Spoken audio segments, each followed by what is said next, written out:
सोचिए, एक ऐसी जगह जहां कहानी शुरू होती है घने जंगलों की खामोशी से, जहां हर पेड़, हर पहाड़ और हर रास्ता अपने अंदर एक राज छुपाए बैठा है, जहां ऊपर से सब कुछ साधारण दिखता है लेकिन नीचे छुपा है इतना बड़ा खजाना कि पूरा देश उससे ताकत पाता है। और फिर उसी मिट्टी से निकलते हैं ऐसे लोग जो दुनिया को दिखा देते हैं कि छोटे शहर से भी हिस्ट्री लिखी जा सकती है। ये कहानी है झारखंड की, एक ऐसा स्टेट जो जितना दिखता है उससे कहीं ज्यादा गहरा है। लेकिन इस कहानी की शुरुआत होती है साल 2000 से। 15 नवंबर 2000। यही वो दिन था जब झारखंड ऑफिशियली एक अलग स्टेट बना, बिहार से अलग होकर एक नई पहचान के साथ। लेकिन क्या आप जानते हैं, इस स्टेट बनने के पीछे सालों की स्ट्रगल छुपी हुई थी। यहाँ के लोगों ने अपनी अलग पहचान के लिए लंबे समय तक आंदोलन किया, तब जाकर उन्हें मिला अपना खुद का स्टेट। और शायद इसी वजह से झारखंड की पहचान सिर्फ एक स्टेट नहीं बल्कि एक इमोशन है। अब अगर हम इस जगह को समझना चाहते हैं तो हमें इसकी जड़ों तक जाना होगा।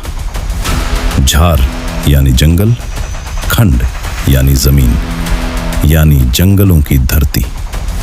और सच कहें तो ये नाम बिल्कुल सही है।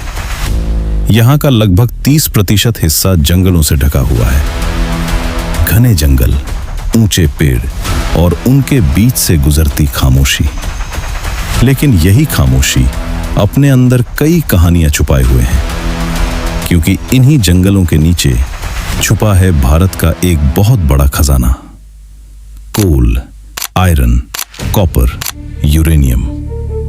ये सिर्फ शब्द नहीं है, ये वो रिसोर्सेज हैं जो पूरे इंडिया की इकोनॉमी को मजबूत बनाते हैं। धनबाद, जिसे कोल कैपिटल ऑफ इंडिया कहा जाता है, वो इसी झारखंड का हिस्सा है।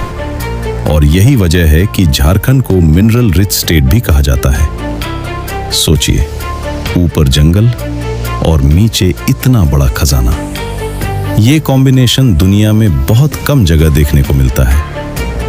लेकिन झारखंड की असली ताकत सिर्फ इसके रिसोर्सेज में नहीं है, बल्कि इसके लोगों में है। यहाँ की पहचान है इसका ट्राइबल कल्चर। सांथल, मुंडा, उरांव, ये सिर्फ नाम नहीं है, ये वो कम्युनिटीज हैं जो सदियों से प्रकृति के साथ जी रही हैं। इनका जीवन, इनकी सोच, इनका हर काम नेचर से जुड़ा हुआ है। सरुल, कर्मा जैसे फेस्टिवल्स, ये सिर्फ त्योहार नहीं बल्कि प्रकृति के प्रति सम्मान का प्रतीक हैं। इनके डांस, इनके सॉन्ग्स, इनमें एक अलग ही एनर्जी होती है जो दिल को छू जाती है। और शायद यही सिंप्लिसिटी, यही नेचुरल लाइफ झारखंड को बाकी स्टेट से अलग बनाती है। अब अगर हम बात करें यहाँ की खूबसूरती की, तो ये किसी हिडन पैराडाइज से कम नहीं है। रांची, जिसे सिटी ऑफ वाटरफॉल्स कहा जाता है, यहाँ के वाटरफॉल जैसे हंड्रू फॉल्स, दसम फॉल्स, जब पानी ऊंचाई से गिरता है तो ऐसा लगता है जैसे प्रकृति खुद कोई शो कर रही हो। नेतरहाट, जिसे क्वीन ऑफ चोतनगपुर कहा जाता है, यहाँ का सनराइज और सनसेट ऐसा नजारा बनाते हैं जिसे देखने के बाद शब्द कम पड़ जाते हैं। लेकिन हर खूबसूरत जगह के पीछे कुछ रहस्य भी होते हैं, और झारखंड इस मामले में भी पीछे नहीं है।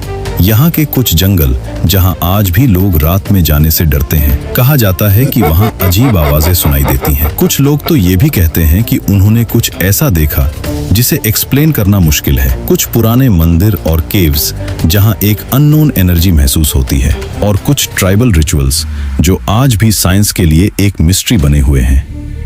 अब ये सब सच है या सिर्फ कहानियां, ये आज भी एक सवाल है। लेकिन इसी रहस्यमयी जमीन से निकलते हैं कुछ ऐसे लोग जो दुनिया को दिखा देते हैं कि यहाँ सिर्फ कहानियां ही नहीं बल्कि हिस्ट्री भी बनती है। रांची का एक साधारण लड़का जिसने अपने सपनों को कभी छोटा नहीं होने दिया। पहले रेलवे टिकट चेकर, फिर इंडियन क्रिकेट टीम का कैप्टन, और फिर वर्ल्ड कप जीतकर पूरे देश को गर्व महसूस करवाया। महेंद्र सिंह धोनी, ये सिर्फ एक नाम नहीं, ये एक इंस्पिरेशन है।